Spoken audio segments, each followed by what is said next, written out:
พายุมาวันนี้พายุลมแรงๆก็เราก็ก้าวครัวแบบกับพี่น้องเดี๋ยวเรามาทำนี่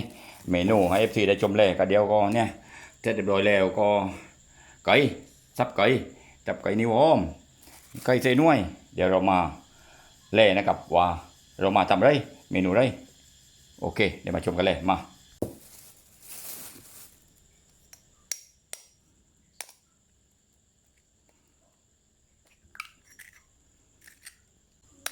ใส่หน่วยเลยน้องจะได้ไม่โป้เด็กๆรอตัวเดียว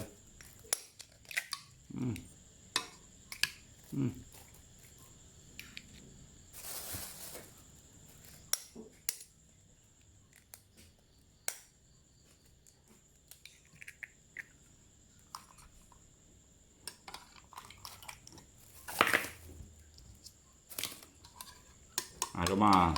คนไข้ถั่วกับสิคนไข้เลยก็นะครับไข้ถั่วแล้วก็ใส่วอมใส่หมดเลยครับวอม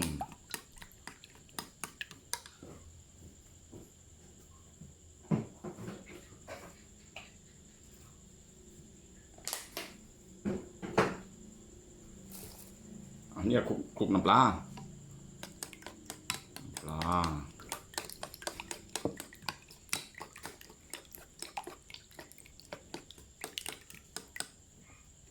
เสร็จแล้วใส่ไก่กับไก่ข้าวไปนี่ไข่เลยแล้วคนในตัวคนในตัวกับไอ้สิ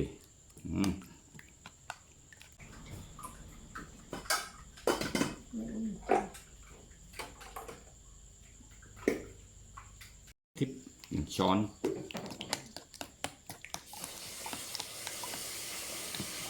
เดี๋ยวเรามาชิมเลยตัวนี้กับไม่ต้องเกลือตีอีกเลย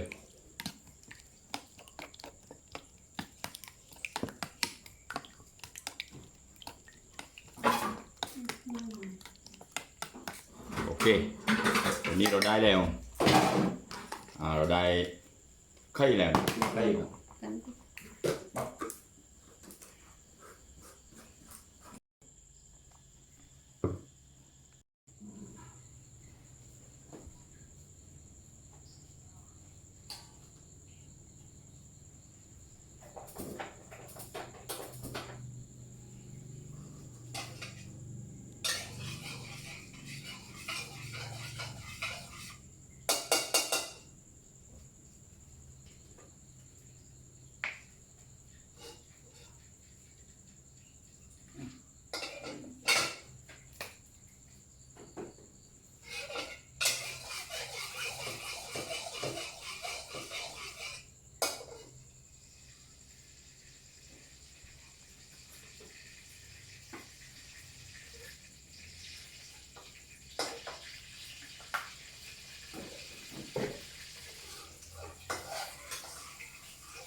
เดี๋ยวมัน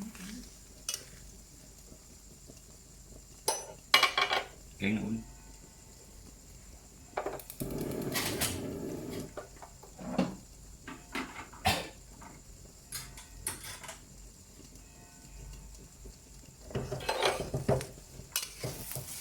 อันนี้เราได้ไข่เลยครับสิ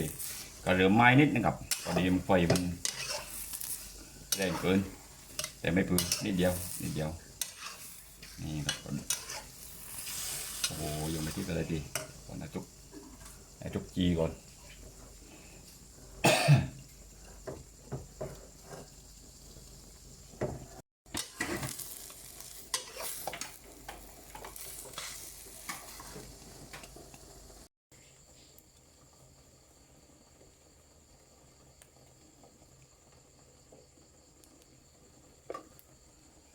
ครับได้แล้วครับ FC ได้แล้วครับไข่ยัดไส้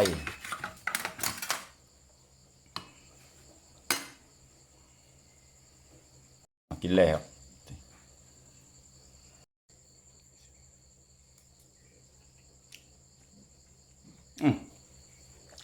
สุดยอด